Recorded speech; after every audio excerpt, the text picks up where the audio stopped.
if the man and the woman talagang magsisik ng guidance sa Lord at pagayamanin ang kanilang relationship with God, habang lumilipas ang panahon, mga minamahal sa Panginoon, hindi mo namamalayan lalo kayo pinaglalapit at pinag-iisa.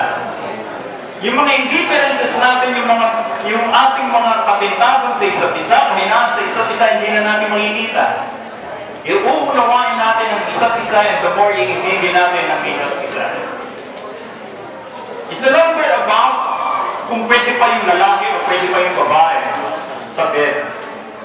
Hindi po doon lang ang love. Paano kung senior na? Just like us. Kamusta po? Magkakatabi pa ba natutulog yung mga seniors o magkakahiwalay na ang kwarto at ang bed? Katalikuran.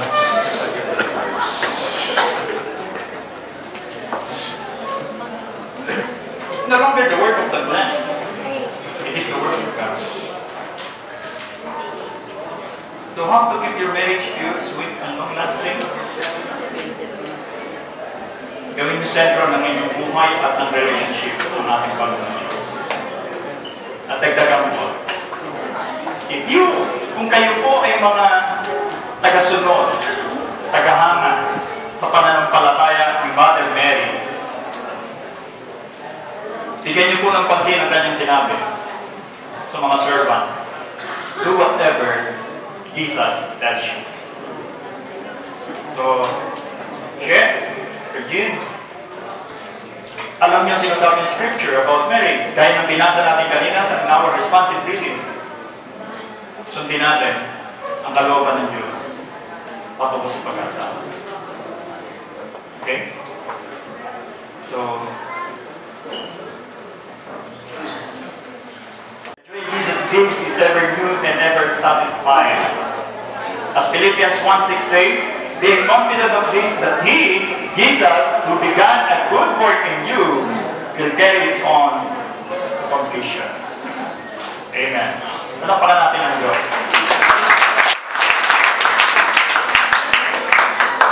Pagitan ni na Sherwin at Regine.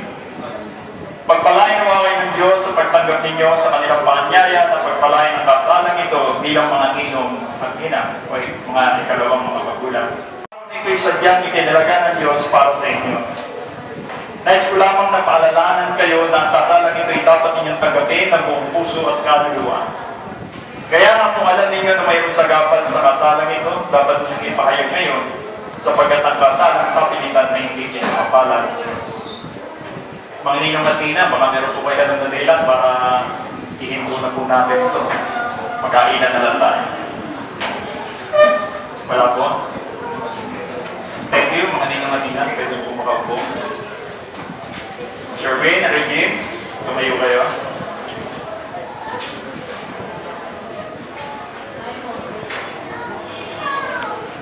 Hawa mo siya ang kamay ni Regine.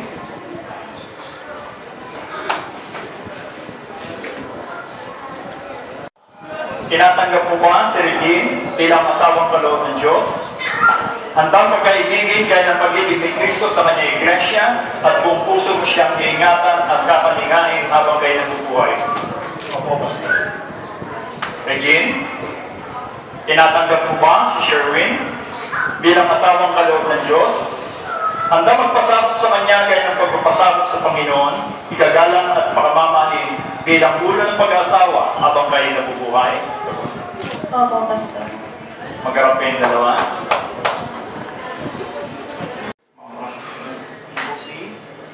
Ako si Sherwin Bangi. Tinatanggap kita. Tinatanggap kita ni Jean Garza Bilang asawang kaloob ng Diyos.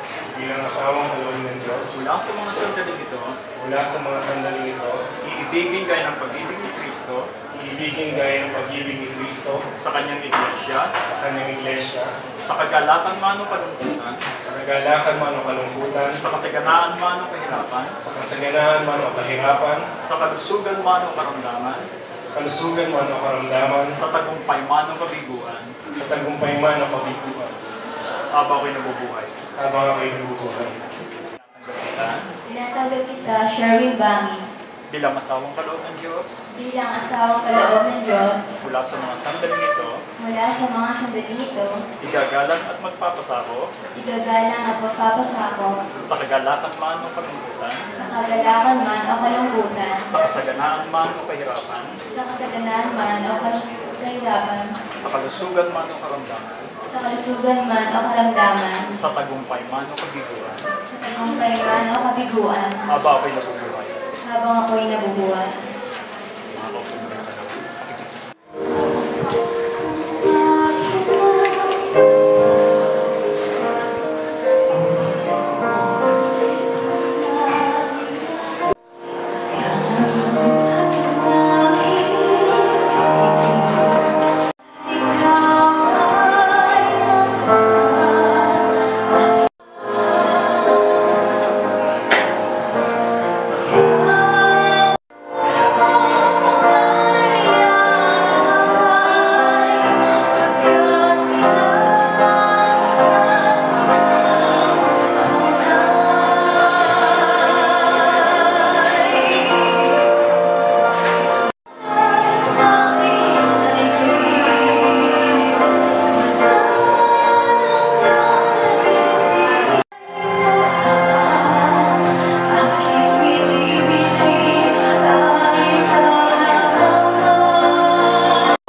Sa inyong pag-usap at singsingan ni Regine at sabihin sa kanya ang mga pananalitang ito.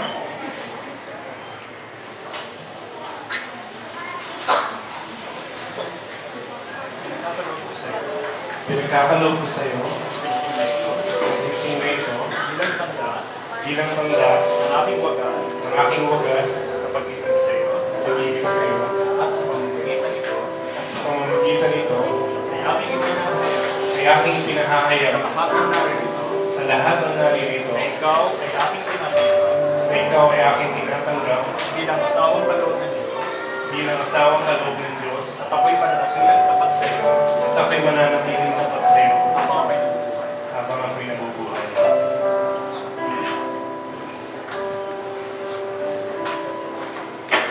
Butin mo rin, Jane, ang sinsim na ito at suot sa palasinsiman. Sabihin sa kanya ang mga pananalitang ito. Pinagkakaloob ko sa iyo Ipinagkakaloob ko sa iyo ang sinsim na ito ang siksing na ito bilang tanda ng aking wagas bilang tanda ng aking wagas na pag-ibig sa iyo na pag-ibig sa iyo at sa pamamagitan nito at sa pamamagitan nito ay aking ipinahayag ay aking pinahayag sa lahat ng naririto sa lahat ng narito na ikaw na ikaw ng lalaking aking pinili na ikaw na ang lalaki aking pinili bilang asawang kaloob ng Diyos bilang asawang kaloob ng Diyos at hanggang magpasakop sa iyo at handang magpasakop sa iyo habang ako'y nabubuhay. habang ako'y nabubuhay. Kaya nagsingsing na yan ay lagi niyong isusuot na may pagpapahalaga bilang simbolo ng inyong tiwala sa isa't isa. At pinagbibilinan ko kayo na manatiling tapat sa mga sumpang inyong binigkas sa harap ng Panginoon Diyos. Lumulog kayo. Ito'y nagpapahayag ng isang matimbang na relasyon ng mag-asawa. Ito'y nilalagay sa balikat ng lalaki sapagkat siya ang ulo ng pag-aasawa at sa kanya nakaatang mga bibigat na pananagutan at pagtataguyod at pag-iingat ng pamilya. Siya ay nagawa ng mga pagpapasya at itinalagi na ang pangangailangan ng pamilya ay natutugunan.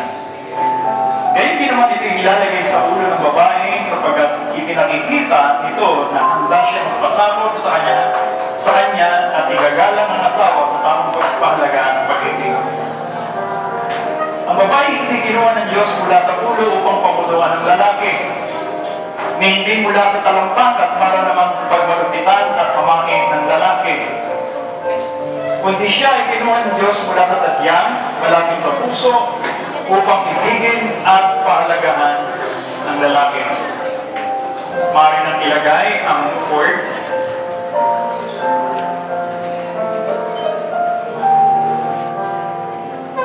Sinasad sa Biblia na ang isang lubid ay may 3 gibla o pilipit ay hindi madaling malalagot. Ito'y simbolo ng pagkakaisa at tanda ng buklod ng pag-ibig na umibigkis upang ang inakasal ay manatiling nagkakaisa at tayong kamatayan lamang ang makapag-iwalay sa inyong dalawa. Sa ilalim.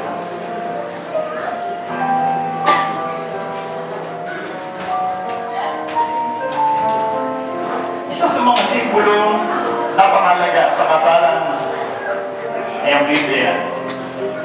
Ang banal na Biblia o ang salita ng Diyos. Sapagkat dito po'y napapaloob ang katuruan na tunay na kahulugan ng masaganang buhay. At sa patuloy na pagbabasa at pag-aaral ng Biblia ay natututo tayong manampalataya sa Diyos na siyang nagbibigay ng tagumpay. Gaya na nasa saan sa aklat ng Hosea, kabanatang 1, talatang 8, huwag mong kaliligtaan basahin ang aklat na iyon, dinidiliin mo yun araw-gabi upang matupad mo ang lahat na nasusulat doon. Sa gayong giginhawa ka at magtatagumpay. Sherwin, agutin mo ang Biblia. Okay, patong niyo ang inyong mga kamay. Bilang ulo ng pag-aasawa, salisigin mo lagi ang mga pahina ng aklat na yan para sa espiritual na gawain na iyong kakailanganin at makagawa ng mga taong pagpapasya para sa iyong pamilya. Regine, bilang asawa, mangangailangan ka ng mga gabay at payo na matatagpuan mo lamang sa aklat na yan. Naway ang iyong pag-ibig at pagkamawain ay makita sa iyong buhay habang patuloy kang naglalaan ng panahon sa pagbabasa at pag-aaral ng Biblia. Kapwa sigapin ninyo na ang pagbabasa at pagbubulay-bulay ng salita ng Diyos ay maging bahagi ng inyong pang-araw-araw na pagbubuhay. Tayo po'y datapos sa komunyon at aming magkasama naman. The body and blood of the Lord. So let a man thoroughly examine himself, and only when he has done, so should he. Hindi tayo tawag sa kanya.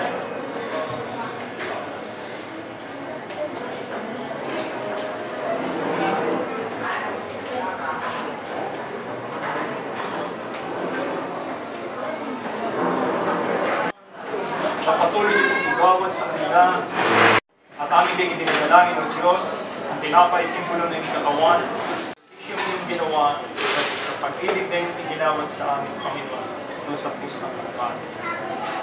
Amen.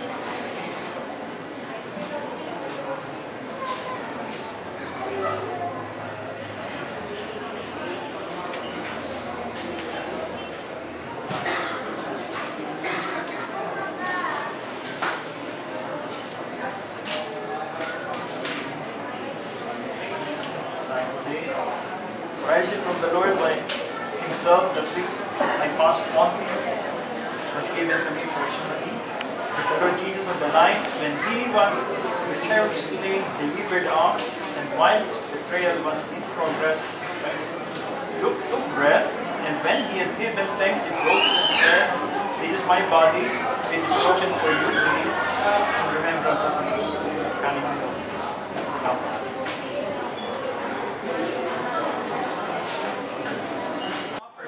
Cup, saying, "This cup is the new covenant in my blood. Do this whenever you drink it in remembrance of me."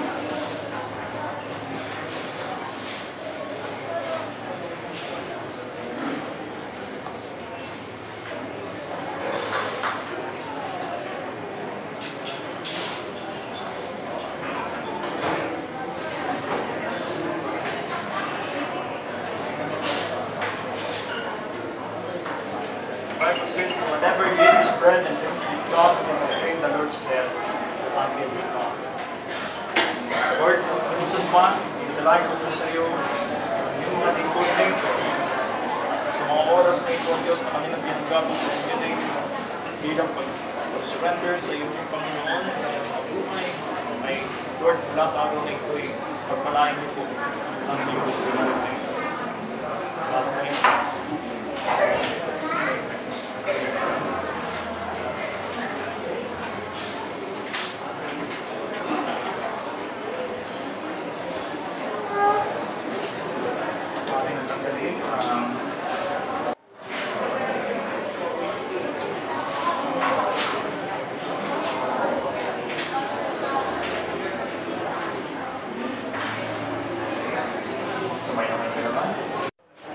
At nais ko pong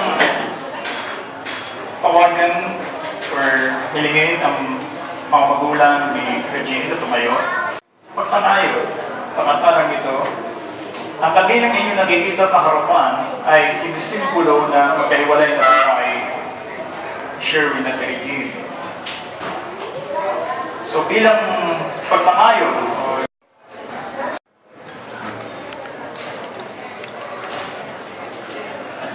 at ngayon po ay ipunin niyo sa inyo. Sige po, makakapag na po sa inyo. Sige po. Para nakikita nila. Ngayon, Sherwin na Regine bilang masakit na.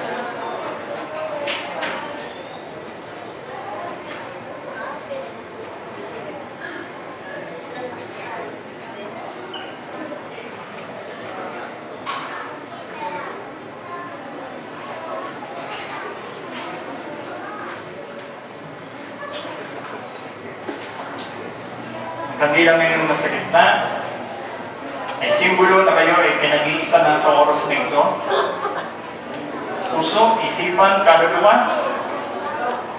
Gaya ng ating mga pinag-usapan, na premarital counseling, priority, yung buhay, mula sa araw na ito ay mag-iiba na. Okay? Mag-iiba na ang inyong buhay araw-araw.